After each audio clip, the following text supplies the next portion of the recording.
आज परळी नगरपालिकेच्या निवडणुकीच्या निमित्ताने महायुतीच्या उमेदवार पद्मश्री धर्माधिकारी आमचे बाजीराव धर्माधिकारी यांच्या सुविद्य पत्नी, त्यांना त्यांच्या नावाबरोबर पद्मश्री मिळालेलीच आहे. आता तुम्ही विजयाबरोबर द्या. आताच आपल्याला मार्गदर्शन केलं ते आपल्या सर्वांचे लाडके परळीचे आमदार माझे बंधू धनंजय मुंडे आणि मंचावर उपस्थित सर्व मान्यवर. कारण माझ्याकडे आता फार कमी वेळ आहे आणि त्यामुळे कमी वेळेमध्ये मला पेपर लिहायचा आहे. सर्वांची मी क्षमा मागते.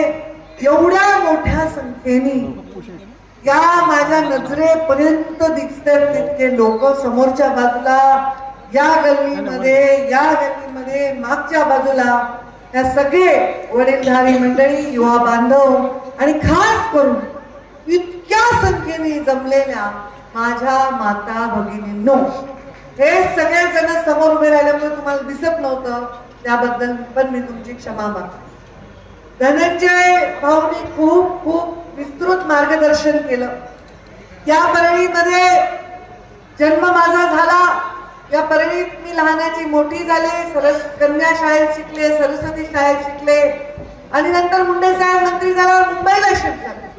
पण परळीशी नातं हे कायम राहिले आणि हे नातं मी परळी मतदारसंघ झाल्यावर पहिली आमदार बनण्याचा मान तुमच्या सर्वांच्या आशीर्वादाने, मुंडे साहेबांच्या पुण्याईने मला मिळाला.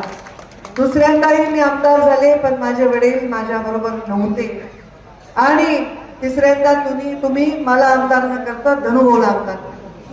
मग आम्ही म्हणलं आता हे आपण खो खो खेळण्यापेक्षा एकदाचा हा विषय मिटवला पाहिजे.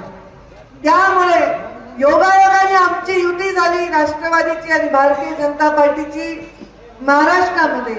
आणि धनंजय माझा भाऊ हे सिटिंग आमदार असल्यामुळे ही जागा आता काय करायची, शेवटच्या मीटिंग पर्यंत आमचं चाललं होतं. पण मी एका शब्दाने त्याचा विषय नाही घेतला. मी म्हणलं आता धनंजयकडे न राहू द्या, कारण आमच्या आता इच्छा आहे की आमच्या युद्धामध्ये मोठे मोठे दोन राजे जेव्हा लढतात तेव्हा खूप सैन्य होत असतं, खूप कुणाचाच फायदा होत नाही. म्हणून आम्ही ठरवलं की आपण युद्ध करण्यापेक्षा आपण एकत्र राहिलो तर आपण जिंकू, परळी जिंकेल, परळीचा विकास जिंकेल आणि परळीचं भविष्य. आपण आपल्या संस्कारात वाढलोय. हे गणेश पार्की सभा हे पण आमचा संस्कार आहे. इथे मुंडे साहेबांची प्रत्येक सभा व्हायची. हे मुंडे साहेबांचं परळी आहे. तिथून या प्रत्येक सभेतून आम्हाला विजयाचा आशीर्वाद मिळाला आणि या देवासमोर आपण नेहमी प्रार्थना करतो. आपल्या संस्कारात आहे शुभं करोति कल्याणम, आपण रोज संध्याकाळी म्हणतो. आपण ईश्वराला सांगतो, हे ईश्वरा सर्वांना चांगली बुद्धी दे, आरोग्य दे, सर्वांना सुखात आनंदात ऐश्वर्यात ठेव. माझं साधं गणित आहे. मला एकाने प्रश्न विचारला फार मोठ्या माध्यमात, अत्यंत मोठ्या व्यक्तीने, की एवढा संघर्ष, एवढ्या खोट्या गोष्टी तुझ्या बाबतीत घडल्यावर काय करते. मी एवढंच सांगते की मी सत्य बोलते. ते कडू वाटलं त्याला वाटू द्यावं, कारण जो असत्य असतो त्याला कडू वाटतं, जो सत्याचा बाजूने असतो त्याला ते गोडच वाटतं. त्यामुळे आपल्याला एक बाजू ठरवायची की आपण सत्याची बाजू घ्यायची. दुसरा, आपल्या मनामध्ये क्षमा असली पाहिजे, कारण क्षमा ईश्वराने सांगितलं क्षमा करा. यांनी मला त्या वर्षी असं म्हणलं होता, यांनी माझा आरोप केला होता, तो मला भांडला होता, या कुठल्याही गोष्टी न मानता क्षमाशील राहिलो तर आपण पुढे जात असतो. आणि म्हणून या दोन गोष्टी घेऊन मी जीवनामध्ये काम करत असते. आणि मी कधीही मनामध्ये द्वेष ठेवत नाही आणि कधी सुडाचं राजकारण मी करत नाही. माझ्या वडिलांनी गोपीनाथ मुंडे साहेबांनी मला शिकवले बेरजेचं राजकारण करायचं. आणि परळीच्या विकासाची बेरीज म्हणजे पंकजा मुंडे आणि धनंजय मुंडे यांनी एकत्र येणं, हे राजकारण आमचं आम्ही करतो. हे एकमेकांविरुद्ध करण्यापेक्षा एकमेकांच्या सोबत तुमच्या यशासाठी करायचा हा निर्णय हा परळीच्या भवितव्याच्या दृष्टीने अत्यंत अत्यंत महत्त्वाचा. आणि दुसरं माझ्या जीवनामधलं फार मोठं मी तुम्हाला सांगते गुपित, आपल्या आजूबाजूला सगळे आनंदी असते, सगळे सुखी असले की आपण सुखी राहतो. आता आपल्या आजूबाजूला अंधकार आहे आणि आपण घरामध्ये मोठा जनरेटर लावला तर लोक आपल्याकडे रागतात. आपल्या आजूबाजूला सगळीकडे अठरा विश्व दारिद्र्य आपण सोन्याने स्वतःला बनवून घेतलं तर लोक आपल्याकडे संतापन करतात.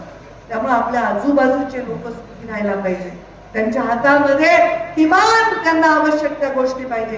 त्यांना अन्न पाहिजे, वस्त्र पाहिजे, निवारा पाहिजे, रोजगार पाहिजे. या सगळ्या गोष्टी जर दिल्या तर आपोआप गोष्टी सगळ्यांसाठी चांगल्या होतात.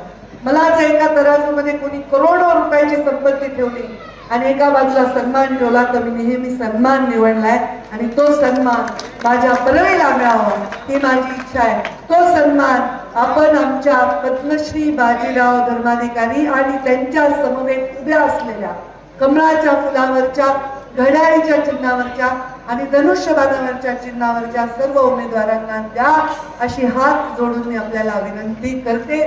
परळीचा विकास आधी काय झालं नंतर काय झालं ह्याच्यात न जाता इथून पुढे कसा होईल जर एका शब्दात सांगायचंय तर अक्षरशः आपल्याला विश्वास नाही बसणार इतका चांगला विकास परळीचा होईल. धनुभाऊचं तर राजकारण जिल्हा परिषद पासून सुरू झालं. मी डायरेक्ट आमदार झाले आणि या परळीमध्ये पहिल्यांदा नगर उत्थान असेल, बायपास असेल, परळीच्या पाणीपुरवठ्याच्या योजना असेल याची सुरुवात झाली आणि मला आनंद आहे की काम सगळं धनुभाऊच्या काळात द्विगुणित झालं. अधिकचे पैसे आले आणि परळीचा विकास झाला. तसंच जसं जनतेच्या विषयी तसंच कार्यकर्त्यांविषयी आहे. सर्व कार्यकर्ते सर्व जवळपास सारखे असले ना तर सुखाने नांदता येते. एक कार्यकर्ता जास्त एक कार्यकर्ता कमी की आमच्या डोक्याला काम आहे. त्यामुळे जवळपास माझा तो प्रयत्न असतो की सगळ्यांना सारखा न्याय द्यायचा. त्या न्यायाची भूमिका घेण्याचा स्वभाव असल्यामुळे परळीच्या विकासाच्या न्यायाच्याच बाजूने पंकजा मुंडे उभे राहील आणि त्यांच्यासाठी काम करेल हा विश्वास मी तुम्हाला देते.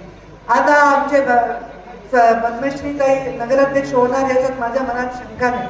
धनुभाऊच्या मनामध्ये ब्लू प्रिंट आहे परळीच्या विकासाची आणि ते ब्लू प्रिंट आहे. त्याच्यामध्ये माझ्या काही आयडियाज असतील आम्ही दोघं चर्चा करून या परळीला एक सुंदर परळी, स्वच्छ परळी, निरोगी परळी आणि सुरक्षित परळी करू. कारण शेवटी एक आपल्या घराचं आपल्यालाच रक्षण करावं लागतं. आईची माया दाईला येत नाही.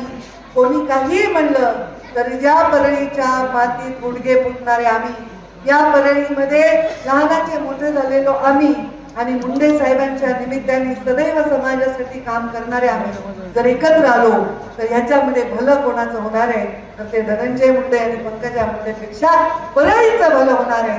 हा वैद्यनाथाच्या साक्षीने मी आपल्या सर्वांना शब्द देते. मग परळीमध्ये बचत गटाची चळवळ असेल. या लाडक्या बहिणींना नुसतं 1500 रुपयावर नाही चालणार. या लाडक्या बहिणी या लखपती बहिणी झाल्या पाहिजे. आमच्या मोदीजींचा आदेश आहे आणि त्यामुळे त्या लखपती झाल्या पाहिजे. याच्यासाठी आम्ही काम करणार.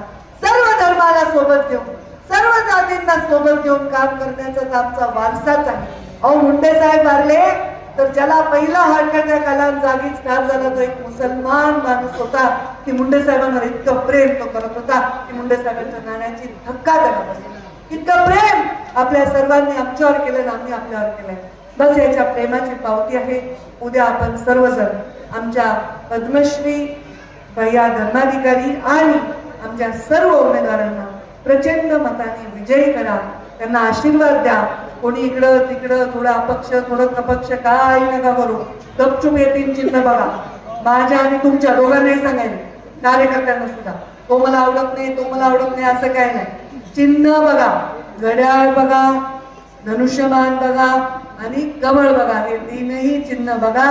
बाकी काही बघू नका. बटन दाबा आणि तुमचं हे बटन म्हणजे विकासाचं बटन आहे. तुमच्या उज्ज्वल भविष्याचं बटन आहे. एवढा विश्वास मी तुम्हाला देते.